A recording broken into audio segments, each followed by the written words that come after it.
ଯେ କେହି ଜଣେ ଜାଣିକିରି ପୁରା ଦୁର୍ବୃତ୍ତ ତାକୁ ମାରିଦେବାର ଉଦ୍ଦେଶ୍ୟ ନେଇକିରି ନିଆଁ ଲଗାଇ ଦେଇଛି। ଯେତେବେଳେ ଲୋକ ଆସ୍ତେ ଆସ୍ତେ ଆସ୍ତେ ଆସ୍ତେ ଗଦା ହେଲେ ଲୋକଙ୍କ ଭିତରେ ଆଲୋଚନା ହେଲା, ଫାୟାର ଷ୍ଟେସନକୁ ଡାକିଲୁ, ସେ ନିଆଁ ଲିଭେଇଲେ, ପୋଲିସଙ୍କର ଆସିବା ବିଳମ୍ବ ହେଲା। କିନ୍ତୁ ଏକଥା ସତ୍ୟ ଯେ ତାକୁ କିଏ ନିଆଁ ଲଗେଇକିରି ମାରିଦେଇଛି।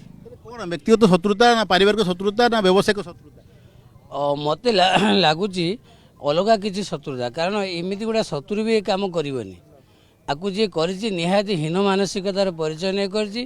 ଆମେ ପଞ୍ଚାୟତ ତରଫରୁ ଅଞ୍ଚଳ ତରଫରୁ ଦାବି ରହୁଛୁ, କାରଣ ଏଇଟା ଆମର ଫାଷ୍ଟ ଘଟଣା। ଆମ ପଞ୍ଚାୟତର ଏଇ ବଜାରଟା ଏକଦମ ଶାନ୍ତିପ୍ରିୟ ବଜାର। ଏଠି 9ଟା 10ଟା ଯାକେ ବି ଝିଅ ବୋହୂମାନେ ଆସନ୍ତି, କିଛି ସମସ୍ୟା ହେବାର ଆମେ ଲକ୍ଷ୍ୟ ରଖିନୁ।